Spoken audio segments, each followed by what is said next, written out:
Magandang hapon mga katropa. Muli niyo po kaming samahan sa isa na namang kwentong pag-ibig na punong-puno ng aral at pagmamahala.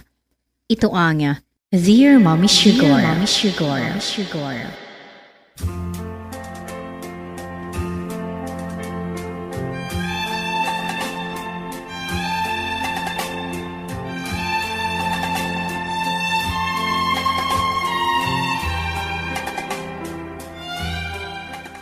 Dear Mommy Sugar. Ako po si Maricel. Isa po kong guro DJ. Bagong lipat kami ng bahay ng asawa kong si Carlo. Nabili na kasi namin ang lupa at bahay kaya tinirhan na namin agad DJ. Halos 2 taon din namin pinag-ipunang mag-asawa ito DJ. Kaya lubos ang kasayahan namin nang mabili namin ang bahay. Ang asawa ko ay isang bank teller sa isang kilalang bangko, Mommy Sugar.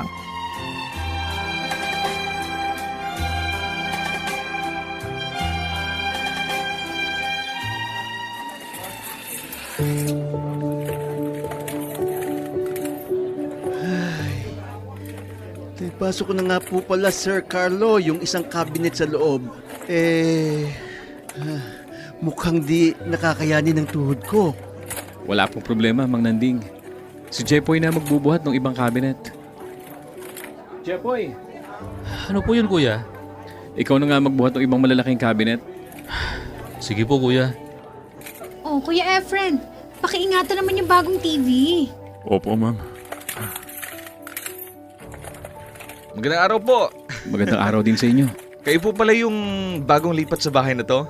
Balita ko, nabili niyo na ang bahay na to? Siya nga pala, misis ko po, si Wendy. Hello! Magandang araw sa'yo. Magandang araw. Anong kailangan nyo? Hello Mare. Ako nga pala si Wendy. Diyan lang kami sa kabilang bahay. Kapit-bahay niyo kami. Kaya kung may kailangan kayo pwede kayong magtanong sa amin. Kayo pala may-ari sa malaking bahay na yan. Pasensya na kayo Hindi pa kasi kami pamilyar ng asawa ko sa lugar na to. Kaya hindi pa namin masyadong kabisado ang mga katabing bahay. Sige pare, tulungan ko na kayo magbuhat ng mga gamit. Nako, salamat pare Yeah, walang problema, pare. Tulungan na din kitang maglinis sa loob ng bahay, Mare. Nakakahiya naman. Asus! Huwag ka na mahiya. Sanay ako sa gawaing bahay. Wala kasing kasambahay. Kaya ako ang kasambahin ng asawa ko. Alam mo, relate ako dyan. Actually, ako din Kasambahay ako ng asawa ko.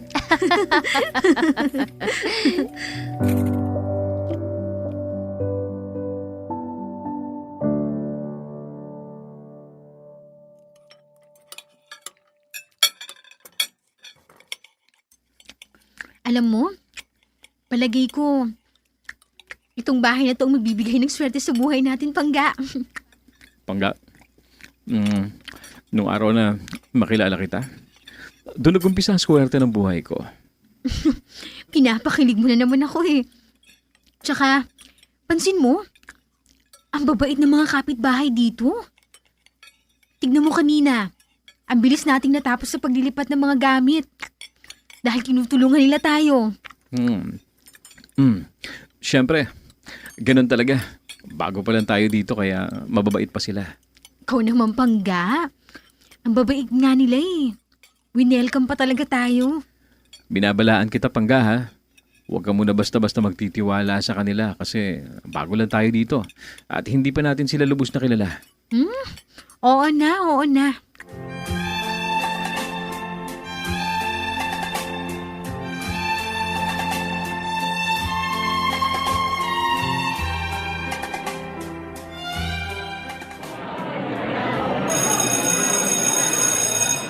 Class, huwag kakalimutan ng mga dadalhing art material bukas, okay? Hi, Teacher Maricel. Oh, Teacher Shane. Oh, ano? Kumusta ang bagong lipat? Ay, ayun. Nakakapagod. Ang dami mga gamit, tsaka marami pang kailangang ayusin. Lalo dun sa kwarto namin. How about yung sa paligid? I mean, yung mga kapitbahay mo. Okay ba sila? Oo naman, no? Ang babait nga nila. Alam mo ba, Tinulungan nga kami sa paglilipat ng gamit. Siyempre, bago pa lang kayo, no? Hindi naman siguro. Nararamdaman ko mabubuti silang tao. Basta, huwag ka muna magtitiwala sa kanila. Mag-iingat ka, ha? Grabe ka naman. Alam mo ba, ganyan yung napapanood ko sa mga K-drama. Bagong lipat yung mag-asawa, tapos naging kabit nung kapitbahay yung mister. OA ka, Teacher Shane, ha? Hindi mangyayari yun, no? Kasi may asawa din yung kapitbahay namin. Kakanood mo yun ng K-drama. Manood ka kasi. Malay mo, makarelate ka rin. Hay, nako. Sa dami ng mga instructional materials na kailangan natin, sa tingin mo, maaasikaso ko pa yan? Good morning po, sir. Good morning! Maricel? Jonas? Magkakilala kayo? Sila yung kapitbahay namin, Teacher Shane. Grabe, ang liit ng mundo. So, dito ka rin ba nagtuturo? Substitute teacher ako ni Ma'am Sharon. Ikaw pala ang kapalit ni Ma'am Sharon. Bakit? Ano bang nangyari kay Ma'am Sharon? Ito naman, di ba nga nanganak siya? Oo nga pala. Sige, mauna ako sa inyo ha. Kailangan ko pa kasing ihanda mga instructional materials ko para sa mga susunod na klase ko. Sige. Bye! Kita mo na? Sabi ko naman sa'yo, okay sila. Tignan natin.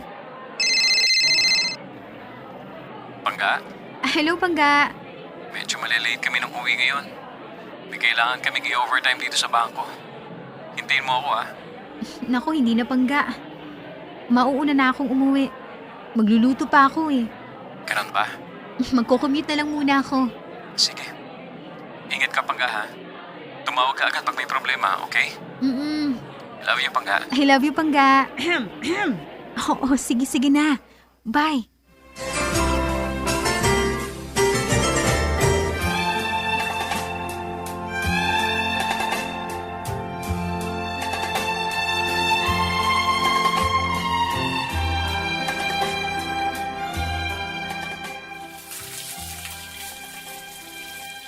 Mahal, nandito na ako.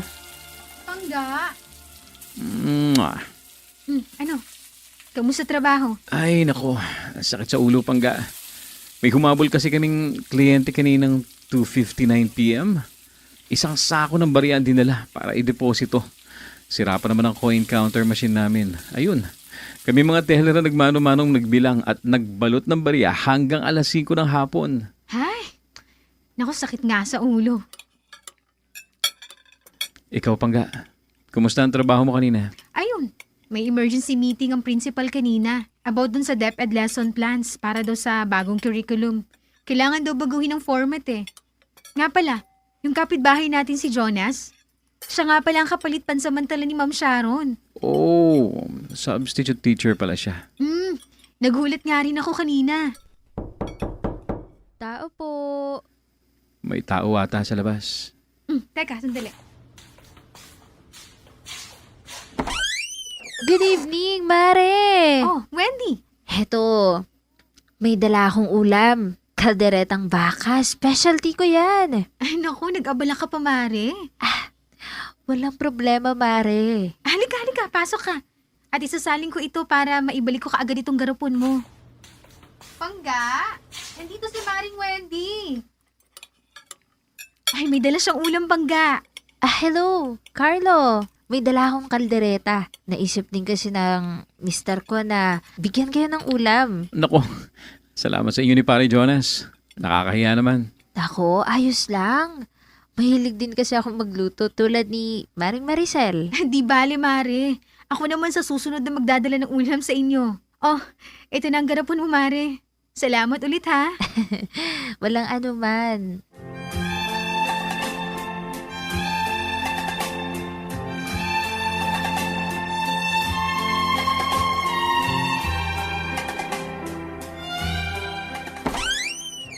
Oh, mahal. Saan ka ba galing? Hinahanap ka kanina ni Ninang Josie. Dun lang, kina Maring Wendy. Nagbigay ako ng ulam natin. Ba't ano naman bang pumasok sa isip mo at nagbigay ka ng ulam? Wala lang. Hindi ba pwedeng nakikipagkaibigan lang? Mahal, binabalaan kita. Na ano na naman? Umiiwas ka na sa gulo, please lang. Mahal, wala naman akong ginagawang masama. Gulo ba yung ginawa ko? Nagbigay lang naman ako ng ulam. Ay nako, hindi na ako kakain. Nawala na ako ng gana, hinaantok na ako.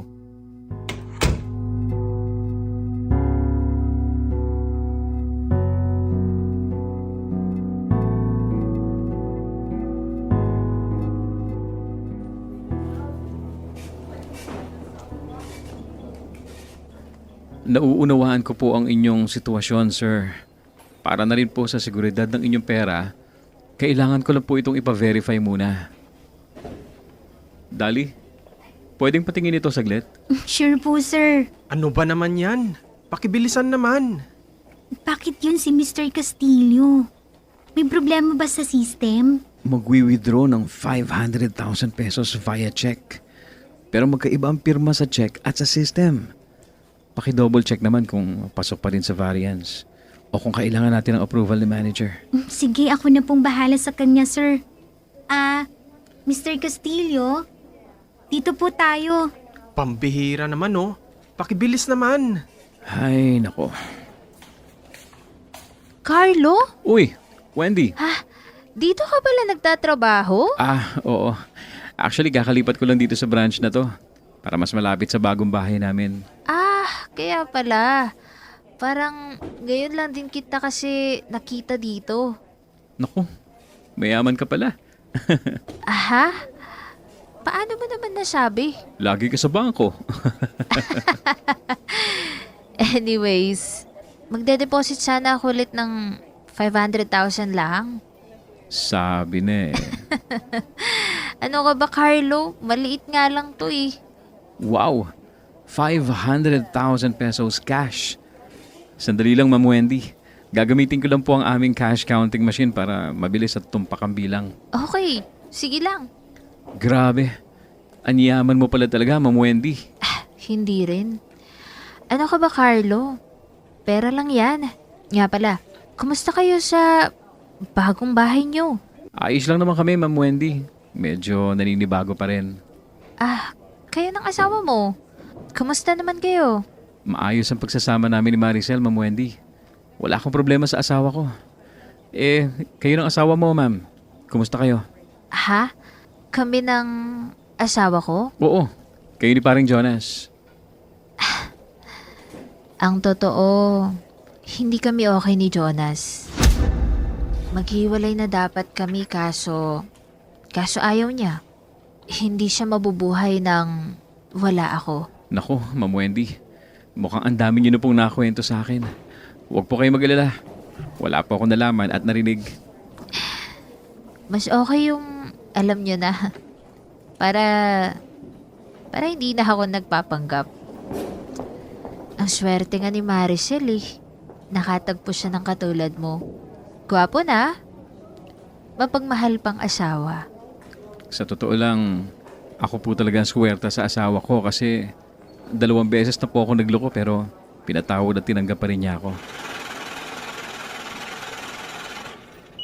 Ayan. Okay na po, Ma'am Wendy. Pumasok na po ang 500,000 pesos sa inyong savings account. Narito na po ang inyong passbook at ang kopya ng inyong deposit receipt. Salamat, Carlo ha. Ang bilis mo naman mag-asikaso. Pakisabi kay Maricel, labas naman kami minsan. Walang anuman, Ma'am Wendy. Makakarating po kay Maricel. Mag-ingat po kayo sa pag-uwi at pakikumusta na lang din po ako kay Jonas. Ano ka ba? Huwag mo na akong tawaging ma'am. Pasensya na po. Nasa loob po tayo ng bangko. Mahigpit na ipinag-uutos sa amin ang paggalang sa lahat ng kliyente namin. Ganun ba? Sige, mauna na ako ha. Maraming salamat po.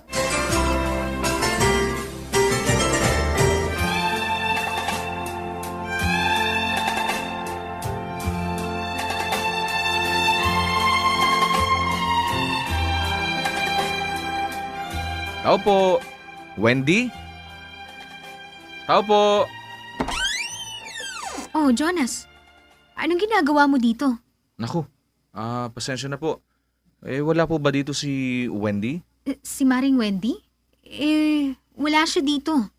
Sabi niya kasi, may hipagtsikahan lang daw siya sa'yo. Dito sa bahay ninyo. Naku, pasensya ka na, Jonas, ha? Wala talaga siya dito eh. Tsaka, hindi naman ako tinext na pupunta siya dito sa bahay. Naku, yung niluluto ko. Diyos ko! Jonas! Tulong! Nagliliyab na yung kasol! Masusunog na ang bahay namin, Jonas! Sige, akong bahala. Tabi. Urong! Huwag mong bubuhusan ng tubig yan. Lalong liliyab kung may mantika. Jonas! Bilisan mo! Patayin mo yung regulator! Natatakot ako! Takpan mo ilong mo, Maricel! Lumapit ka sa pinto at ako narito.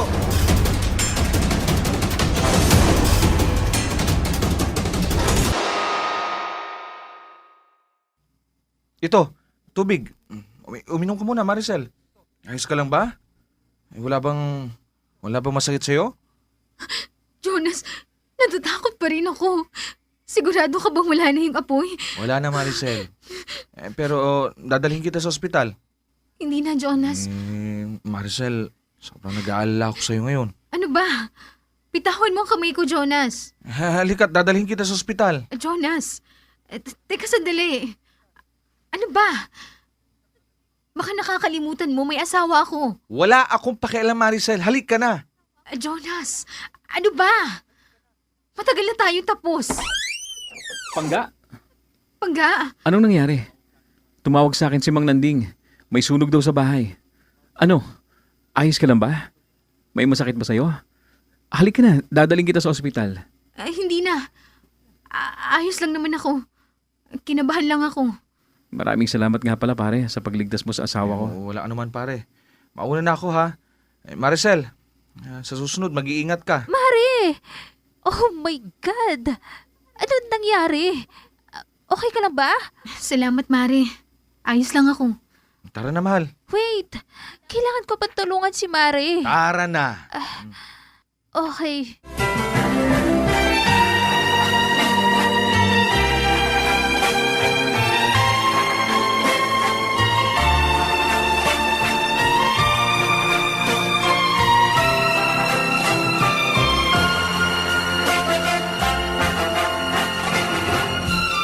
Sa dinami-dami ng pwede namin maging kapitbahay, bakit si Jonas pa? Bakit siya pa, Mommy Sugar?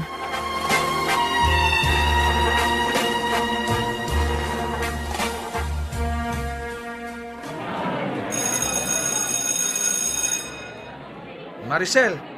Maricel! Teacher Jonas? Grabe ka. Ang bilis mong maglakad. May kailangan ba kayo, Teacher Jonas? Hindi ka ba... Hindi ka ba magpapasalamat sa akin sa nangyari kahapon? Ano bang sinasabi mo? Nagpasalamat ako sa'yo noon, di ba? Siyempre, gusto ko yung mas sincere naman. Gusto ko yung nakatingin ka sa akin. Gusto ko yung eye to eye yung bang parang dati. Jonas, nasa eskwelahan tayo. Nasa trabaho tayo, oh.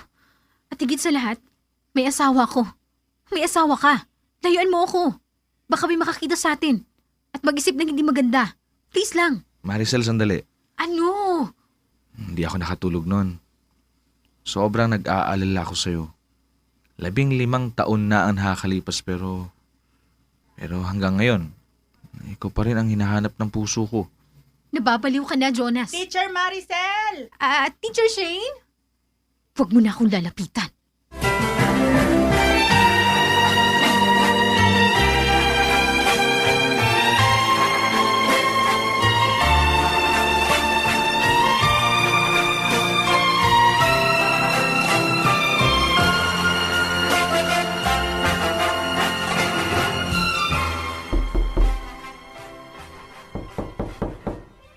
Sandali.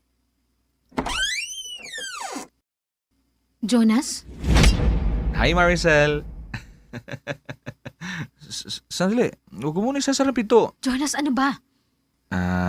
Andito ba si pareng Carlo? Wala siya dito. Umalis ka na.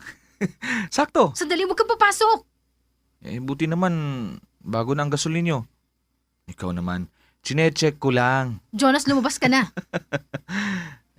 Kung sana tayo ang nagkatuluyan, siguro mas masaya ako ngayon. At siguro ako, miserable ngayon. Lumabas ka na, Jonas. Sel, alam mo ba, halos 10 taong kitang hinanap. Ngayon bigla ka na lang dumating. Akalain mo yung kapitbahay na kita. Hindi mo ba naiintindihan ang nangyayari, Sel? Pinagtatagpo tayo ulit ng tadhana. Mahal na mahal pa rin kita, Sel. Ngayon, nandito ka na ulit. Nandito ka na at hinding-hindi na kita pakakawalan pa.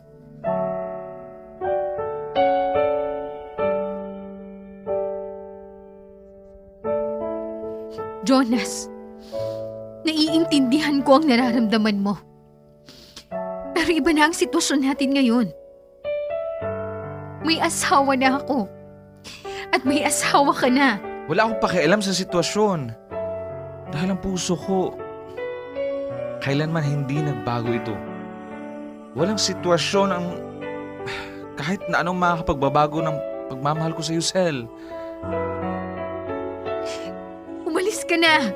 Ano?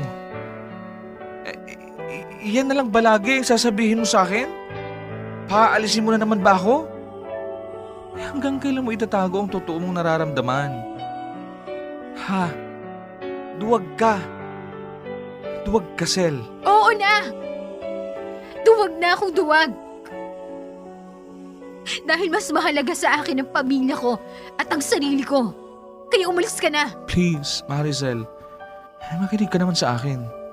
Magawa ko ng paraan. Baka layo-layo na tayo. Ako nang bahala sa lahat.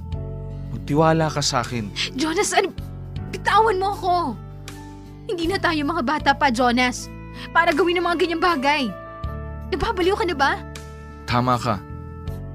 Hindi na tayo yung mga bata para matakot pa. Oo. Lahat ng totoong nagmamahal, nagiging baliw. Ano? Tama ako, di ba? Hindi ka nabaliw kay Carlo. Dahil siya ang nababaliw sa'yo dahil siya ang tunay na nagmamahal. Alam ko hindi mo mahal si Carlo, Maricel. Kabaliwan ng mga sinasabi mo, Jonas. Umalis ka na. Mahal na mahal ko si Carlo.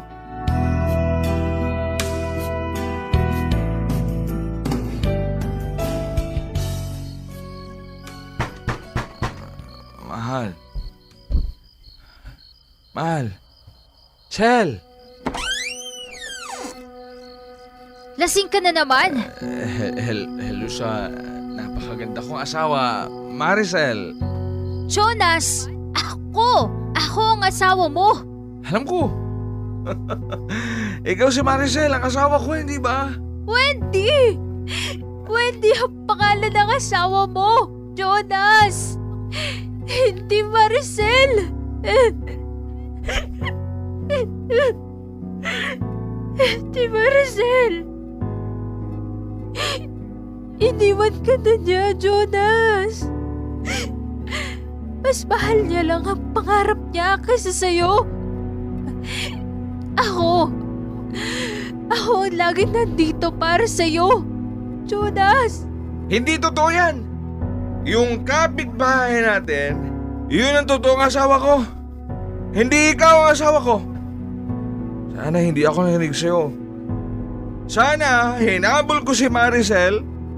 Sana sinundan ko na lang siya. Kaso pinigilan mo ako. Sana hindi mo ako pinigilan, Wendy. Sana hindi mo ako pinigilan.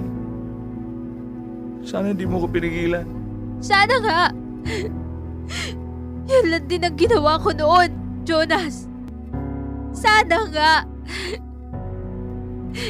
Kaso mahal kita. Baliw na baliw ako sa'yo. Baliw na baliw ako sa'yo, Jonas. Kaya ginawa kong lahat para mahalin mo rin ako. Ako ang asawa mo. Hindi yung kapitbahay natin. Hindi kita mahal. Hindi kita mahal, Wendy. Walang makakapagbago na nararamdaman ko para kay Maricel. Ganon?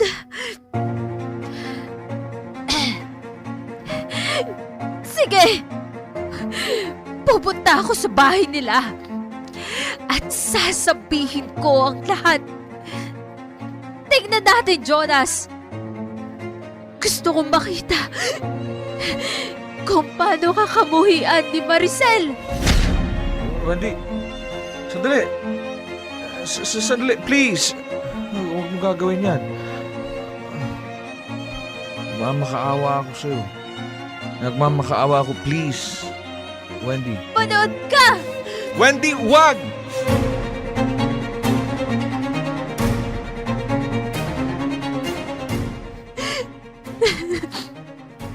Ginawa ko lahat. Ginawa ko lahat para sa'yo, Jonas. Nagpakabaliw ako para lang mahalin mo ako. Kinalimutan ko ang marangya kong buhay at mga mamanahin ko sa mga magulang ko para lang sa'yo.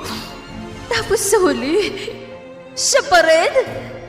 Siya pa rin ang pipiliin mo? Hindi ako makakapayag. Hindi! Maricel! Wendy? Nasaan ang asawa mo? Wendy, ano nangyayari? May maitutulong ba kami? Nasaan ang asawa mo? Pangga? Ano yun? Katatapos ko lang magsampay eh. Oh, Mare!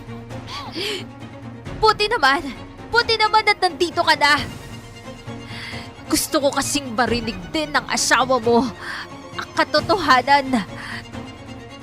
Carlo, may kailangan kang malaman. Wendy! Wendy!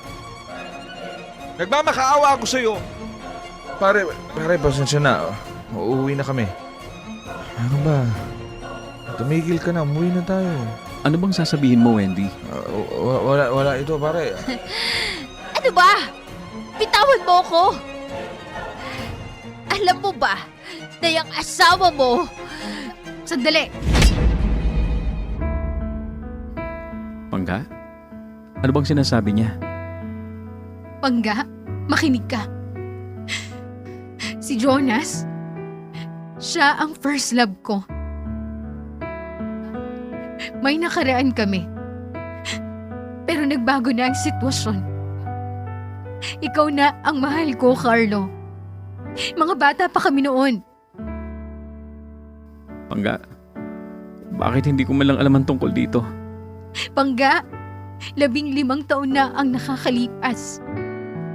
Akala ko hindi na mahalaga pang malaman mo ang mga ganong nakaraan ko. Kahit na, dapat wala kang nililihim sa akin, Pangga. Siguro mahal mo pa rin siya. Siguro may plano kang iwan ako at sumama sa kanya. Pangga, hindi totoo yan. Ikaw na ang mahal ko ngayon. Iba na ang sitwasyon natin ngayon. Mga bata pa kami noon. Pero hindi mababago ng sitwasyon ng pag-ibig o pagmamahal mo sa isang tao. Hindi totoo yan. Hindi totoo yan. Dahil ang pag-ibig ay isang desisyon. Desisyong manatili o bumitaw. At nung mga panahong yun, nung panahon namin ni Jonas, pinili kong bumitaw.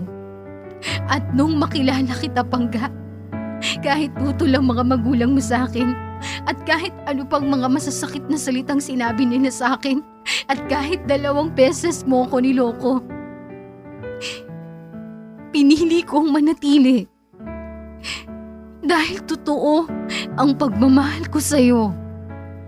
Hindi ako bumitaw, Pangga. Lumaban ako para sa'yo. Mahal na mahal kita, Carlo. Patawarin mo ako, Pangga. Mahal na mahal kita.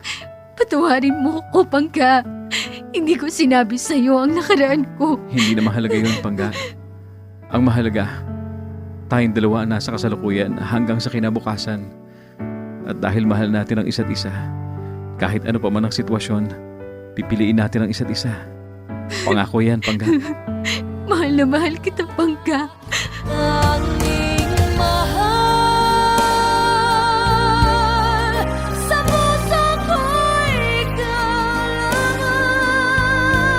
Ngayon, mas lalong naging matibay ang pagmamahalan at pagsasama namin ni Carlo, Mommy Sugar. Mas lumalim ang pagmamahal ko sa kanya. Binenta na pala namin ang bahay, DJ. Pansamantala muna kami ngayong nakatira sa isang apartment habang naghahanap ng bagong bahay.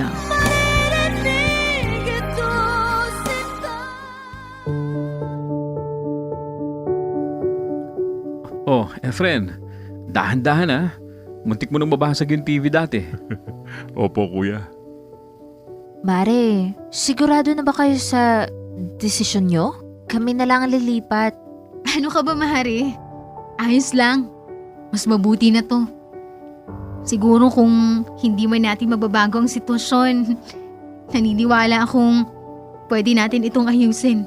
Pasensya ka na, Mare, ha. Nahihiya tuloy ako sa'yo.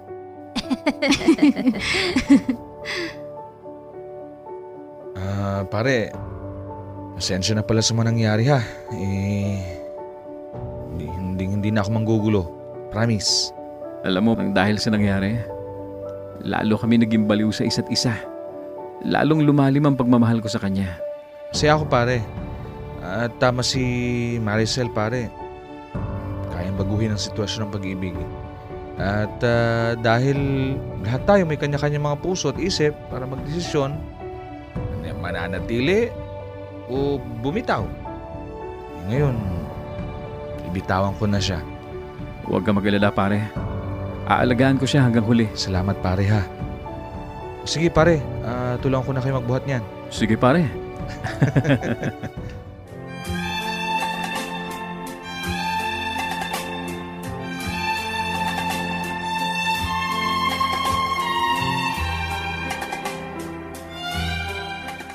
Hanggang dito na lamang po ang aking kwento, Mommy Sugar. Lubos na gumagalang, Maricel. Mga katropa, sa kwentong napakinggan natin ngayong hapon, pinatunayan nito na gaano man kalalim, katibay o katagal ang iyong pag-ibig. Pwedeng-pwede pa rin itong magbago at masira ng anumang sitwasyon.